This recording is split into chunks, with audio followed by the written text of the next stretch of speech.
The reality of it is, if you want to make a lot of money, you have to get very good at what you do. You have to be intentional about improving your skill set, and you have to become a problem solver. Problem solvers are value adders. If you are not an entrepreneur, you get to develop an entrepreneur mindset. And what that really translates to is just taking ownership, taking responsibility, treating the business, your workplace as if, you were the one that's paying for the toilet paper, the pens, and the stationery and things like that. And the second thing I mentioned, it's a two-pronged approach as it relates to establishing financial freedom, is you have to invest. You cannot save your way to financial freedom, and it's not fucking possible. And to add to that, you don't need to be making a certain amount of money to invest. And this is a resistance point that you commonly hear. People will say, and I know people say this because I was one of those people for quite some time until I improved my financial literacy. People will say to themselves, oh, well, I'll start investing when I make more money. I'll start investing whatever. But the truth is, if you can't discipline yourself to invest at 20K a year, you won't be able to invest at 200K a year. You have to establish the patterns and the behaviors and the disciplines as early as possible. And the good part about investing is you don't need to be a finance expert to start investing. And I don't want to necessarily talk in detail about the different things that I invest in, but I've invested in other businesses. I have significant holdings in crypto, and I invest in the market. But when I started, when I didn't really understand investing, I didn't really know what to invest in, because that's another resistance point people have. So I don't know what to invest in. Invest in a low-cost index fund like the S&P 500. There's no risk.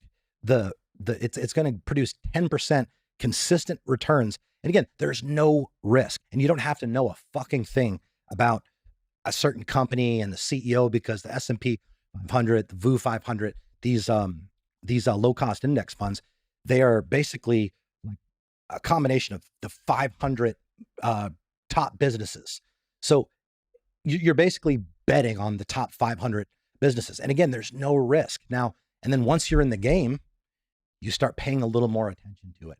But the reality of it is, financial freedom is not going to happen by you just working for 40 fucking years and getting a retirement pension of 40% of what you couldn't even live on in the first place. It's going to happen as a direct result of you establishing financial discipline and improving your financial literacy, improving your overall relationship with money, being okay speaking about money. If you're not, you don't have the strongest financial acumen, I completely understand. A lot of people don't. I didn't grow up with people teaching me this stuff. I grew up poor, right? I had to teach myself this stuff. So you got to seek out the information, right? People say that money is important to them.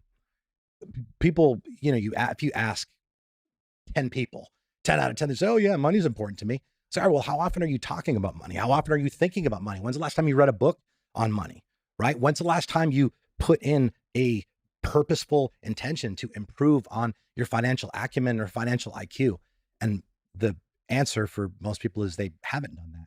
But the truth is, you don't want to be a slave your entire life. And if you don't become very good at what you do and you're not investing, that's exactly what's going to happen. The common resistance point people have to not striving to be the best that they could at their job is, oh, well, I'm not passionate. I don't love my job. You don't have to be proud of your job, but as a man, especially, you have to be proud of your work, because it is an extension of you. It's an extension of your character. It's an extension of your honor. It's an extension of your values. And follow your passion is another narrative that is purported in society. And a lot of people have been convinced that if they're not really passionate about something, that means they should just apply a half-ass effort and they shouldn't try very hard. Following your passion is the worst advice you could give somebody who's starting out, because most people are passionate about video games, about jerking off to porn, about things that add no value to their life. But the thing about passion is it can be developed. It can absolutely be developed. Become passionate about being the best. Become passionate about making a lot of money. Become passionate about elevating the people around you. Become passionate about self-mastery. And when you flip that paradigm, it just changes everything. And that's one of the things that happened in 2016 with me. Was up until that point, I didn't like the business. I didn't like the nature of the business. I didn't like the work that I did. I didn't like the people I was working around. But it was because my perspective was just completely fucked. I was focusing on all the wrong things. Again, I was sold on this idea: follow your passion. Like, I'm supposed to show up every day to work, and I'm supposed to wake up every day and just feel so inspired to, go in and just give high fives to everybody. And I'm like, well, fuck, that ain't happening. So maybe I need to do something else. But once I started to become passionate about being the best, that is when we started to see significant success. We grew 336% in 2016. 336%. That's significant growth. And that happened as a result of me raising my standards, becoming intolerant of the standards that I previously held, and just becoming obsessed. So obsessed and so disciplined to the point where other people thought I was psycho. I didn't give a fuck, to making sure that our company and our team was the best out Yeah, and you created an environment and culture. So maybe, to the guys out there, entrepreneurship, business ownership is not going to be for everybody. There's going to be a small segment that is, on that journey. What should a guy be looking for though in a company culture that's going to maybe brew that environment where he can step in and he can go above and beyond? Because you and I both know that there are going to be some companies that don't appreciate that and don't acknowledge it, and actually they suppress it. So what are some of the traits, maybe that you've done within Nutrition Solutions, or just open, that a guy can look for and saying, hey, this is a company that's actually going to value me if I go the extra mile? I think as a young man, if you are unsure of what your path is going to be in life, I think the best thing that you can do is work a manual labor job where the work is really hard, the hours are shit, and it is just a grueling, mentally taxing job, because those are the jobs that build character. And when you're young, okay, and they also pay very well, by the way. And when you're young, you have basically unlimited energy. So it's an opportunity for you to develop your character, to develop work ethic, and to stack money. I'm not saying you need to do that for the rest of your life, but you can start making some good money if you're willing to work hard. Most people aren't willing to work hard, which is why most people don't make money, period, let alone in their early 20s. So I think you could do something like that. But you absolutely know that there are not many companies out there that prioritize culture. I mean, corporate America is modern day slavery. It is literally modern day slavery. You look at what slavery was back when it was legal. I don't think people realize that slavery wasn't, the slave owners didn't have the slaves chained up in the barn or whatever, right? They gave them room. They gave them board, and the slaves gave them their labor, right? And now in a more civilized world, in modern times, we have these corporations that, again, they expect you to be there 40 hours a week doing unfulfilling work around a bunch of people who do not want to fucking be there. So you're in this low vibrational space, and you're not able to get ahead financially. So you're stressed out. You're stressed out about that. After work, you're, jerking off to porn or ordering pizza or chasing whatever little dopamine rush to try to, I guess, mask the fact that you were discontent with your own existence, getting high every night. Like, the truth is, a corporate environment is your path.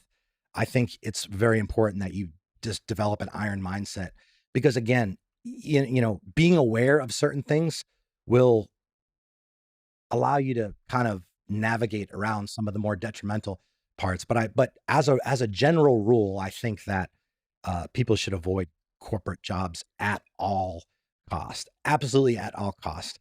It's, there's precisely zero people that are really pumped up to go work for a large corporation every day. Zero. And that in and of itself, I think, suggests something. Yeah, I love that advice.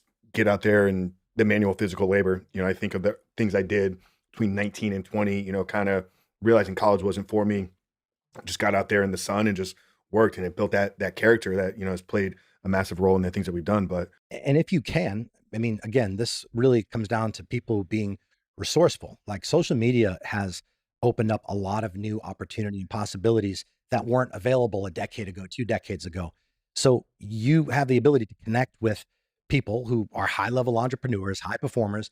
And if you can figure out a way to get in with them and go work for them, even if it's for free, that is immensely valuable, because you will learn from people who are already established, who are already making things happen in the world, who already have things that you want and hold values that you aspire to hold.